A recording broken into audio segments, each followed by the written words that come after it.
Discrepancy in mapping. আগে ছিল logical discrepancy, এখন আছে ডিসক্রিপেন্সি ইন ম্যাপিং। এতদিন পর্যন্ত শোনা গেছিল যে কারোর বয়সের সমস্যা, পিতামাতার সঙ্গে সন্তানের গ্যাপ, তারপরে 6 সন্তান অথবা তার বেশি, এই সমস্ত জন্য কিন্তু নাম তাদের ব্যাক এসেছিল হেয়ারিং হবে। লজিক্যাল ডিসক্রিপেন্সি বিএল লেটার দিয়ে আপলোড করার পরেও কিন্তু নামগুলো আবার ব্যাক এসছে, মানে হেয়ারিং হবে। এখন হেয়ারিং হবে অনেকের কোনো কারণ ছাড়া নাম ব্যাক আসছে, মানে কি কারণে যে ওদের হেয়ারিং হবে সেটা কিন্তু এখনও জানা যায়নি। এটা হয়তো আপনাদের হয়তো অবাক লাগবে যে আমি হয়তো কোনো অন্য কথাবার্তা বলছি বা মিথ্যা কথাবার্তা বলছি, কিন্তু হ্যাঁ, এটাই সত্যি। যতটুকু যা মনে হচ্ছে, যারা প্রয়োজনী দেখিয়ে ভোট মানে করছেন, মানে এসআইআর নাম তুলছেন, তাদের আর ওই কোনো কারণ লাগবে না, কারণ ছাড়াই হেয়ারিংয়ে নাম আসছে যতটুকু যা শুনতে পাচ্ছি। হ্যাঁ, এই সংখ্যাটা কিছুটা কম, যেরকম আগে যেরকম এক এক বুথে 100+, 200+, 300+, 500+ও এরকম হেয়ারিং আছে, কিন্তু এই সংখ্যাটা কিছুটা কম। এখন এই 6 সন্তানের যারা পিতা আছেন বা 6 অথবা 6-এর বেশি, তাদের কোন কোন ডকুমেন্টস লাগবে সেই সমস্ত নিয়ে আমি দু একটা কথাবার্তা বলবো। তার কারণটা হচ্ছে, দেখেন আপনারা ভালো করে শুনবেন যে ম্যাক্সিমাম জায়গায় কিন্তু বলা হচ্ছে ওয়ারেশন সার্টিফিকেটের জন্য। হ্যাঁ, এই যে ওয়ারেশন সার্টিফিকেট যেটা আছে, সেটা অনেক অনেক জায়গায় নিতে কিন্তু সমস্যা হচ্ছে। অনেক অনেক জায়গায় আবার অঞ্চল থেকে বা পঞ্চায়েতে যদি যাওয়া হয়, সেখানে বললেই কি ওরা যদি জাস্ট বংশতালিকা যদি বের করে দেওয়া হয়, ওরা কিন্তু ওয়ারেশন সার্টিফিকেট দিয়ে দিচ্ছেন। এবার যেহেতু চেনা পরিচিত বা লোকাল যিনি মেম্বার আছেন, তিনি ভালো করে জানেন যে অমুক যে ভোটার যিনি বলছেন তার ওয়ারেশনে কোনো সমস্যা কিছু নেই, সেই হিসাবে কিন্তু ওয়ারেশন দেওয়া হচ্ছে, তাদের ওয়ারেশন সার্টিফিকেট লাগছে। এই ওয়ারেশন সার্টিফিকেট হলে কিন্তু তাদের একটা বেশ বড় একটা ডকুমেন্টস, যারা 6 সন্তানের বাবা যারা আছেন, এটা কিন্তু বলে গ্রান্ট করা হচ্ছে।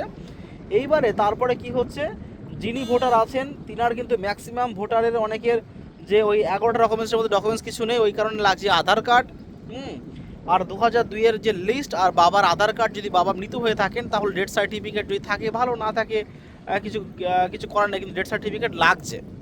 হ্যাঁ, এইভাবে কিন্তু যারা 6 সন্তানের যারা বাবা আছেন তাদের এইভাবে কিন্তু লজিক্যাল ডিসক্রিপেন্সিতে নাম তোলা হচ্ছে।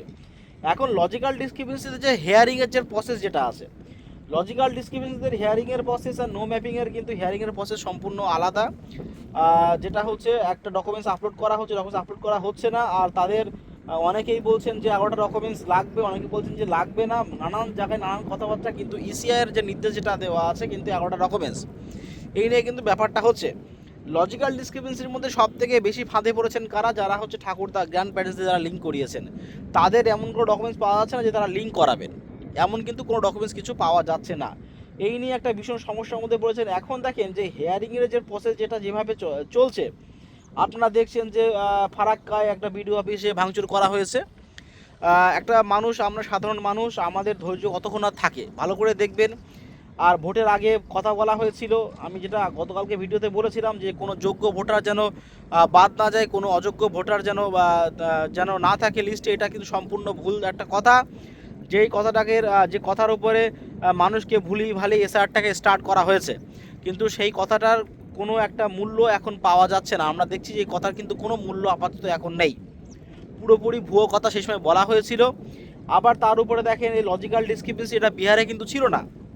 বিহারের যে এসআইআর, সেখান থেকে আরও বেশি উল্টো পাল্টাভাবে এসআইআর করা হচ্ছে আমাদের এই পশ্চিমবঙ্গে। বিহারে লজিক্যাল ডিসক্রিপেন্সি তো ছিলই না, আবার তার উপরে থাকলেও তাদের হেয়ারিং তো হয়নি। হেয়ারিং হয়নি, এটা পুরো 100% কনফার্ম, লজিক্যাল ডিসক্রিপেন্সিদের হেয়ারিং হয়নি।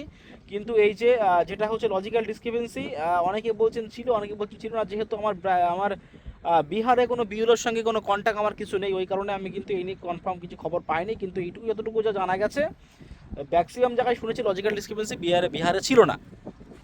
আর হেয়ারিংয়ের কথা তো পড়ে, তাহলে যদি লজিক্যাল ডিসক্রিপেন্সি আমাদের যে আগের এসআইআরে না থেকে থাকে, তাহলে এই এসআইআরে লজিক্যাল ডিসক্রিপেন্সি আসলো কেন, কি কারণে? তাহলে কি শেষ পর্যন্ত কি বাংলা মানুষের সঙ্গে কি অবিচার করা হচ্ছে? সঙ্গে কি না, আমার তো মনে হচ্ছে যে 100% বাংলা মানুষের সঙ্গে অবিচার করা হচ্ছে। বাংলার মানুষ যত ফ্রিডম ফাইটার ভারতবর্ষের, দেখবেন ম্যাক্সিমাম সব বাংলা থেকে উঠে আসে। হ্যাঁ, অনেক নামি দামি সমস্ত ফ্রিডম ফাইটার আমাদের বাংলা থেকে উঠে এসছে, কিন্তু আজীবন আমরা বাংলার মানুষ, তারা সেন্ট্রালের কাছে দাম আজীবনই কম পায়, সব দিক থেকে সমস্যা।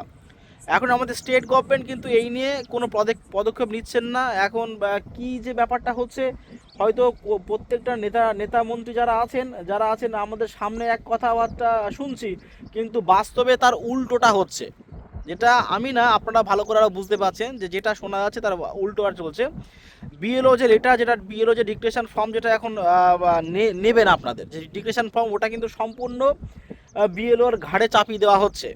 যে কোনো একটা ভোটারকে যখন নাম তোলা হচ্ছে এসআইআর এর ফাইনাল লিস্টের জন্য, সেই যেভাবে নাম লেখা আছে, যেভাবে কিছু লেখা আছে কথাবার্তাগুলো, তাতে মনে হচ্ছে যে পুরো বিএলওরা ডিক্লেরেশন দিচ্ছেন যে অমুক ভোটার পুরোপুরি স্থানীয়, কোনো সমস্যা কিছু নেই। তারপরে মানে যদি কিছু হয়ে থাকে একমাত্র কেস খাবে বিএলও, মানে বিএলও যেহেতু ফিল্ডে কাজ করছে। আর এখন যদি এই বিএলওরা ফিল্ডে কাজ করছেন, বিএলওরা ডিক্লেরেশন ফর্ম জমা দিয়েছেন, তারপরেও যখন তাদের হিয়ারিংয়ে আসছেন, অনেকে তো বলছেন যে ডিক্লেরেশন ফর্ম আমরা জমা দেবো না, হিয়ারিং হোক। অনেকে কথাবার্তা বলছেন যে হিয়ারিং হোক, ডিক্লেরেশন ফর্ম আমরা জমা দেবো না, যা হয় হোক যাক। এটা হচ্ছে ব্যাপার। তার কারণ ডিক্লেরেশন ফর্ম জমা দিয়েও কিন্তু সেই হিয়ারিংয়ের নোটিশ চলে আসছে। আবার তার উপরে কি সব থেকে বাজে একটা বিষয়, যে হিয়ারিং হয়ে গেছে তারপরে আবার নোটিশ আসছে হিয়ারিংয়ের। মানে এত পরিমাণে সমস্যা হচ্ছে সার্ভারের সমস্যা না, ইচ্ছা করে সমস্যা, সার্ভারের সমস্যা না। কারণ বিএলও যে অ্যাপটা আপাতত বর্তমানে টিসিএস এর দেওয়া আছে, বিএলও অ্যাপ যেটা আছে টাটা কল সেন্টার সার্ভিস, আপনারা ভালো করে জানেন যে টিসিএস এর যে এখন অ্যাপটা দেওয়া আছে, সেই অ্যাপের মধ্যে আগের থেকে একটু কাজ অনেকটাই ফাস্ট হচ্ছে।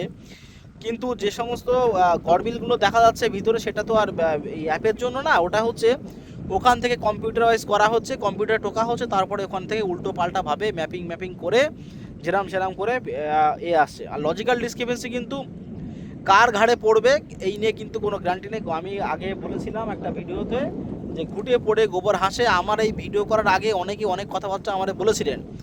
গত 13ই ডিসেম্বর কিন্তু আমি একটা ভিডিও বলেছিলাম যে লজিক্যাল ডিসক্রিপশনতে হিয়ারিং হবে, সেই নিয়ে কিন্তু আমাকে অনেক কথাবার্তা বলেছিলেন। সেই কথাবার্তা আজ সত্যি হলো। এটির অপশন থেকে শুরু করে আমি অনেক কথাবার্তা বলেছিলাম।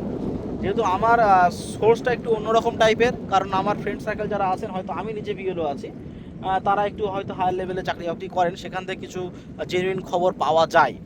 হ্যাঁ, এটাই হচ্ছে ব্যাপার। মানে জেনুইন খবর মানে হচ্ছে যে জিনিসটা হবে সেটা আগের থেকে মোটামুটি কিছুটা পাওয়া যায়। হ্যাঁ, যে এটা হবে, আর সেটাই হচ্ছে। মানে সেটা তিনি কোনো কিছু না। হ্যাঁ, আগে মানে কি সে 2 মাস আগে বা 1 মাস আগে এমন কিছু না, যেটা রিয়েলাইজ করতে পারি আমরা বা তারাও রিয়েলাইজ করতে পারে যে মোটামুটি এটা হতে চলেছে, এটাই। এইবারে যে সমস্ত নোটিশ যেগুলো আপনার জেনারেট হচ্ছে, এক দিন এমন জায়গা আছে 200, 300, 400, 500 করে নোটিশ জেনারেট হচ্ছে। এমন ইয়ারও আছেন তারা পার ডে 1000টা করে হিয়ারিং ফেলেছেন। এমন জায়গা আছে, তা না হলে তো 31 জানুয়ারির মধ্যে তো হিয়ারিংয়ের নোটিশ জেনারেট করতে হবে, তারপরে তো হিয়ারিং নোটিশ জেনারেট করা যাবে না। এইবারে যেটা শুনেছি আমরা যে 7 তারিখ পর্যন্ত আমাদের হিয়ারিং হবে এই সমস্তগুলো ভোটারদের, তারপরে ফাইনালিস্টে নাম উঠবে। এখন ফাইনালিস্টে নাম ওঠার পরে কতজন নাম বাদ যাবে সেটা একটু আমাদের সময়ের অপেক্ষা। কিন্তু এই নিয়ে যে একটা মানুষের মধ্যে যে ক্ষোভ ধীরে ধীরে তৈরি হচ্ছে, এই নিয়ে ঝামেলা হবে, এই নিয়ে আর সন্দেহ কোনো কারণ কিছু নেই। একটা মানুষ আন্দোলনে হয়তো পথে নামতে পারে। যাই হোক, তো আজকে ভিডিও এই পর্যন্তই। আমি স্কুল থেকে বাড়ি ফিরছিলাম, বাড়ি ফেরার পথে আমি যদিও বাড়ি গিয়ে আমি ভিডিও করতে পারবো না, ওই কারণে আমি জাস্ট এখানে দাঁড়িয়ে একটা যাই, খুব সুন্দর প্রকৃতি, হচ্ছে আমার স্কুল এরিয়া। হ্যাঁ, এখান থেকে 2 কিলোমিটার ডিস্টেন্স আছে আমার স্কুল। এখান থেকে আমি বাড়ি ফিরছি। তো যাই হোক, আজকে ভিডিও এই পর্যন্ত। পরবর্তী ভিডিও আপনার চ্যানেলকে সাবস্ক্রাইব করে পাশে থাকা বেল আইকনটি ক্লিক করুন। ধন্যবাদ।